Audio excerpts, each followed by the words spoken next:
What's up, guys? Welcome back to the channel. Here we are with another reaction video, and in this one we have why U.S. sanctions don't fear India anymore and why sanction will hit U.S. more than India. This is a very intriguing title. Let's figure these sanction problems out. Before we do, if you would like to support the channel by becoming a member, all you gotta do is hit that join button down below to receive exclusive benefits and perks that I know you guys would enjoy. But without further ado, let's dive into the video.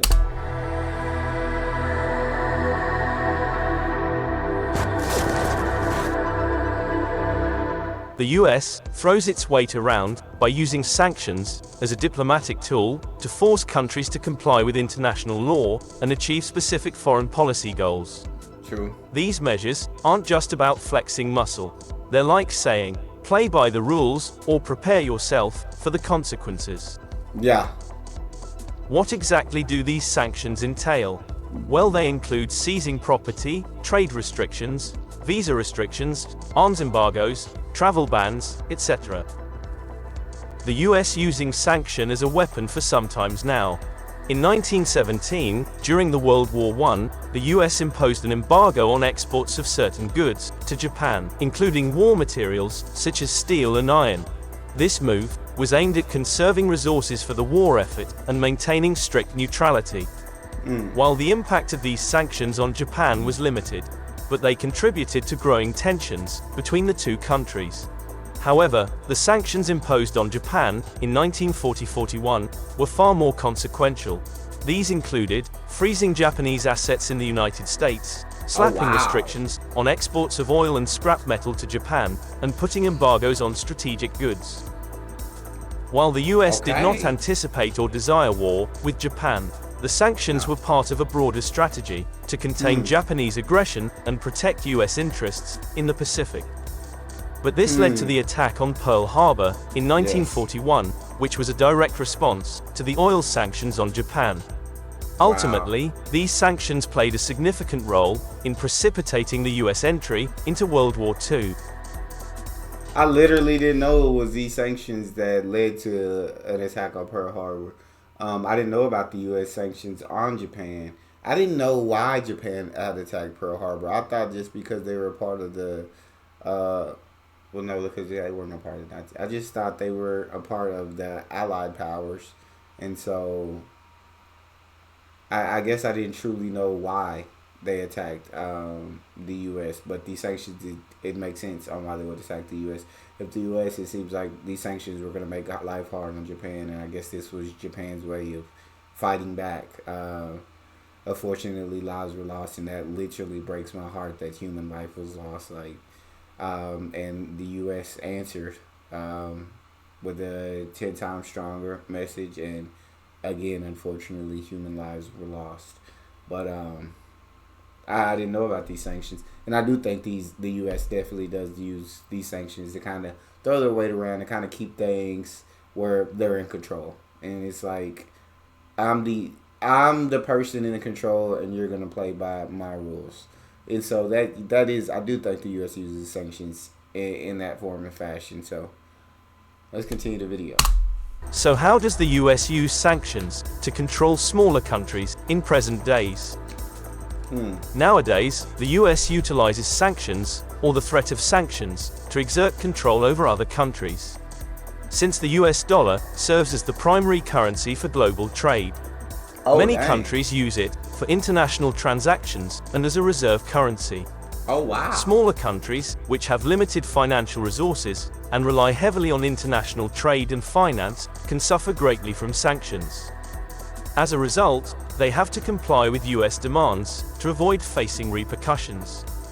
And sometimes, the mere threat of imposing sanctions is enough for the US to influence the behavior of other countries and advance its interests. This tactic has proven effective in various situations. For example, the US and other world powers leveraged sanctions to push Iran into negotiating the 2015 Joint Comprehensive Plan of Action, aiming to curb Iran's nuclear program in exchange for lifting sanctions. Iran came to the table primarily due to concerns about the economic impacts of ongoing sanctions pressure. Another example is the US sanctions on North Korea, which aim to halt its nuclear weapons program. The fear of increased economic isolation and the desire to avoid harsher sanctions have motivated North Korea to engage in diplomatic talks. Although significant progress has been limited, in Venezuela, US sanctions target human rights abuses, corruption, and anti-democratic actions. The fear of further economic hardship and international isolation has influenced the Venezuelan government's behavior and its stance in negotiations with opposition groups. Wow. The US has also employed its sanctions tactics with India several times in the past.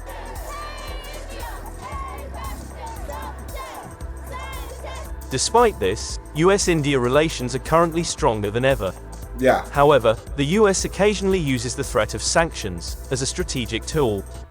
Despite these efforts, the US has never succeeded in pressuring India to fully conform to its will. No. Let me give you some examples. The United States has historically been opposed and never wanted India to have nuclear weapons. India wanted nuclear weapons, not to threaten any country, but rather as a means of asserting its sovereignty on the global stage. I mean, why would they not want nuclear weapons? It seemed like they were being attacked by Pakistan, and then U.S. was supporting Pakistan at one point in the attack. So why would India not want nuclear weapons? Not as they wanted to target anyone, but just as like a deterrent, saying like, hey, we have nuclear capabilities, so think twice before you think about attacking us. It makes sense. Yeah, I've seen a couple videos where it's talking about the U.S. have tried to sanction India, but India just won't be pressured by the U.S. And now they have a great relationship. But yeah, U.S. claiming sanctions on India, it's not gonna affect India in their decision making. In 1974, India conducted its first nuclear weapons test under the codename Smiling Buddha.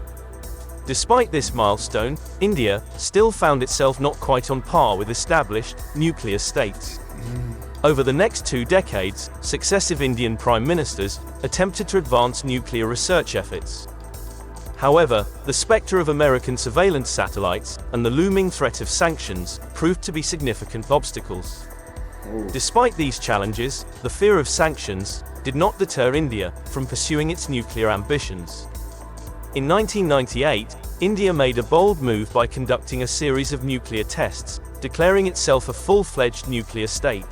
That's crazy. And as expected, the US responded by slapping economic sanctions on India. Oh, wow. This reaction was hardly surprising, given the US's track record.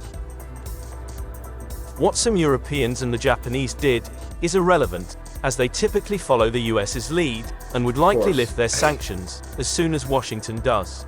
Of course. The US placed a ban on 208 Indian entities, including both private and public sectors, particularly those contributing to India's nuclear missile and weapons programs. However, these sanctions didn't significantly halt or slow down India's nuclear advancements. Today, India has over 160 nuclear weapons and enough weapons-grade plutonium, approximately 700 kilograms, for up to 213 warheads. Its missiles are capable of carrying multiple independently targetable re-entry vehicles with intercontinental ranges. Additionally, Indian engineers are building 6 fast breeder reactors by 2033 to produce both electric power and fissile material. Before that, the US opposed India's acquisition of cryogenic engine technology for its space launch vehicles, fearing its potential for longer-range ballistic missiles. This led to pressure on Russia to halt the transfer, though the threat of sanctions temporarily slowed down India's aspirations for a more powerful launch vehicle, but it did not deter India entirely.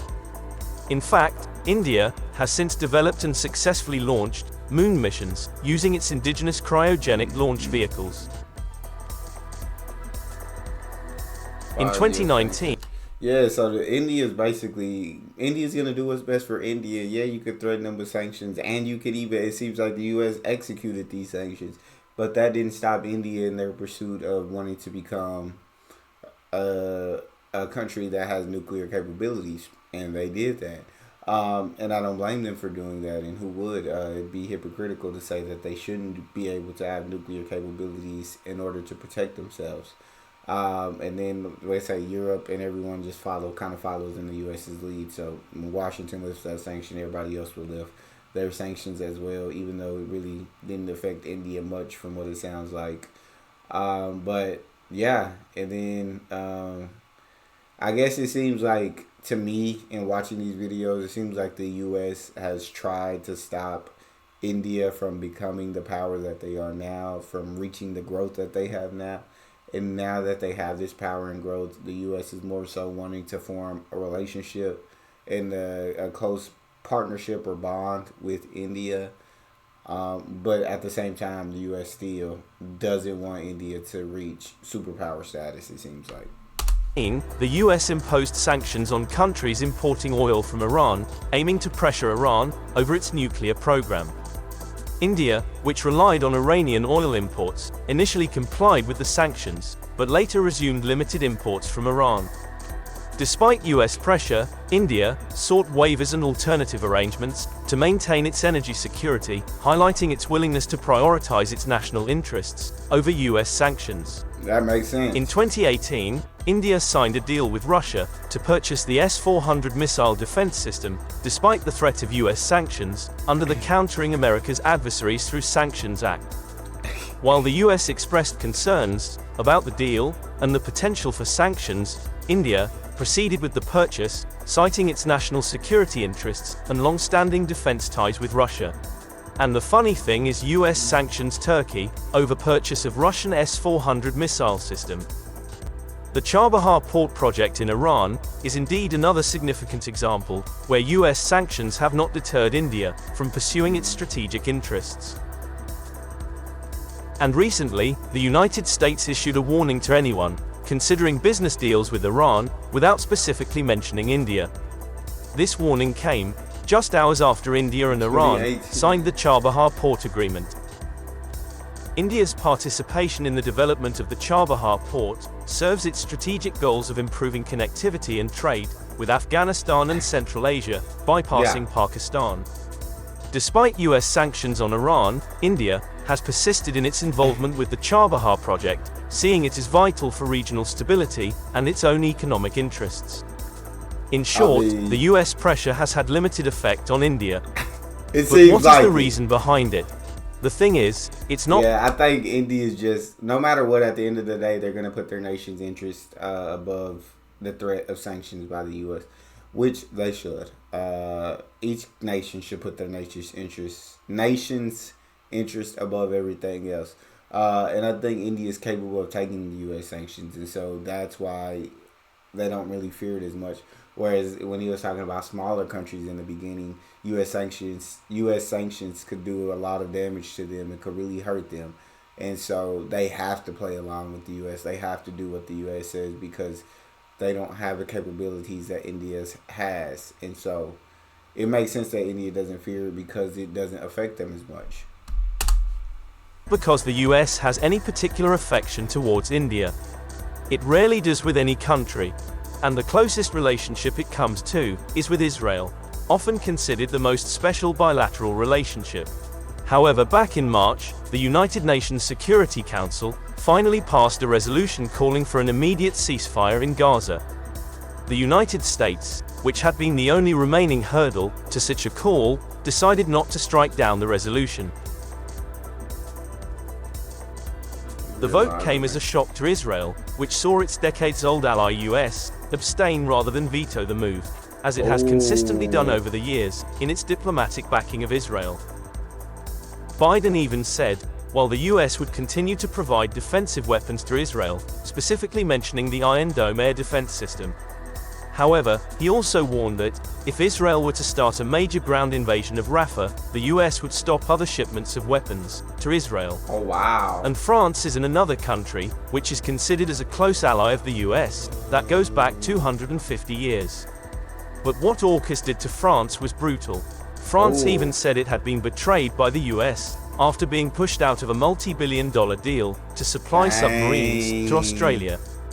And France even wants closer relations with China, as it was evident during the recent visit of Xi Jinping in France. So France was supposed to be involved in the AUKUS deal? Well, why did France get cut out? If anybody knows, y'all hit me up in the comment section. I'm trying to learn. Why did France end up getting cut out of that deal? The thing is, what India already knew for decades. The US allies are slowly realizing it. European leaders are becoming more inclined to increase military spending and create alliances without the US. In campaign speeches, Trump remained skeptical of organizations, such as NATO, suggesting that the US would not protect NATO allies if they don't spend enough on their own defense. Well, sir, if we don't pay and we're attacked by Russia, will you protect us? I said, you didn't pay? You're delinquent? He said, yes, let's say that happened. No, I would not protect you. In fact, I would encourage them to do whatever the hell they want. This worried NATO officials and European allies. NATO Secretary General Jens Stoltenberg warned that Trump risked endangering US troops and their allies. He said, any suggestion that allies will not defend each other undermines all of our security, including that of the US, and puts American and European soldiers at increased risk. Yeah. But many of America's European NATO allies are worried that, with or without Trump, the US is becoming less reliable. Some have started to talk openly about the need for members to ramp up military spending and to plan for an alliance without the United States. Oh, wow. With India, the US has enormous interest for countering China, and US cannot counter China in Asia without India's support. Facts. India cannot be controlled by any other power, certainly not by the US, by instilling fear of sanctions. Nah. It is too large, too powerful, and too populated to be yanked around as the pawn of some other nation. India is also well aware of its own interests and has a policy of conducting its foreign affairs as autonomously as possible. This policy is called strategic autonomy, where it can be friends with anyone it desired, like for example, America's enemies such as Iran, Russia, etc. Similarly, India is not opposed to working with other nations on interests of mutual concern. These nations include the US, UK, France, China, Japan, and Israel, as well as many other states. Yeah. I think, although, India has strategic autonomy, they will make relationships and they will make partnerships that benefit them, as they should. India under Modi is a very great country, very smart country, and a very fearless country, which I absolutely love. They're growing so fast. But yeah, if they see the partnership or deal or whatever it is that's beneficial to them, I think they will take upon it. But they're not going to be bullied into anything. They're not scared of anything. And so that you're not going to, I guess, win their trust or win them over by fear tactics. India's military is getting stronger day by day. And with India's economy is constantly growing, its military power is expected to grow significantly. But that is not the only reason why US wants India's help. COVID-19 has made America all too aware of its dependence on China for many essential manufactured goods. Only India can match China's vast population, low-cost labor availability, and deep base of world-class technical talent. The United States and India have strong political, cultural, and linguistic affinities, and both nations see China as a military and geopolitical rival.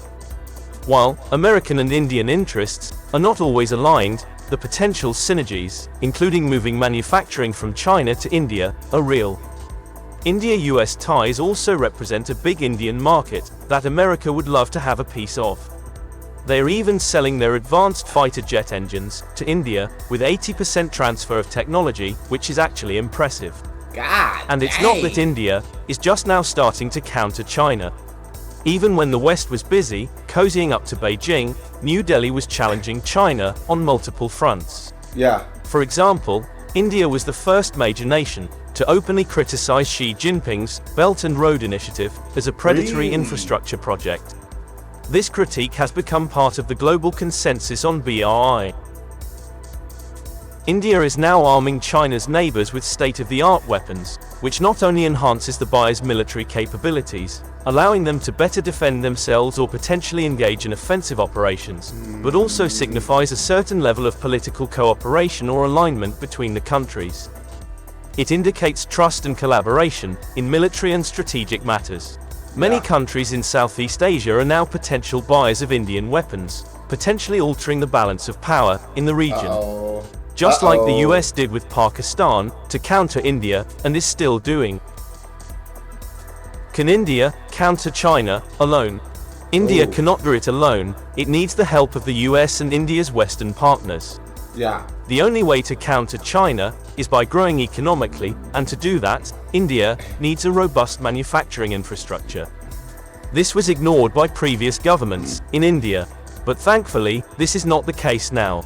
As Jay Shankar said, India's rise in the future will be through technology. You cannot build strong technology on weak manufacturing. I agree. So with all this in line, sanctioning India and pushing it away again will be another detrimental move by the US, harming its dreams in the Indo-Pacific and its broader geopolitical and economic objectives in the area.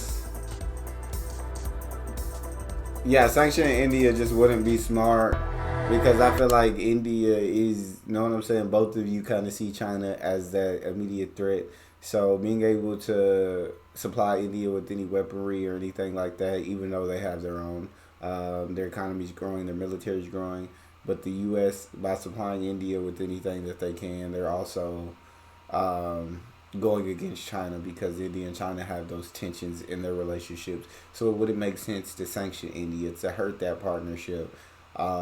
It would be more harmful to the U.S. than it would be to India. And so, these sanctions may work on the smaller countries who are maybe too dependent on the U.S. and who the U.S. can control, but it won't work on India. These sanctions, these threats won't work on India. Y'all let me know how y'all feel in the comment sections about these sanctions. If you guys agree with it, agree with the statements that were made in this, disagree.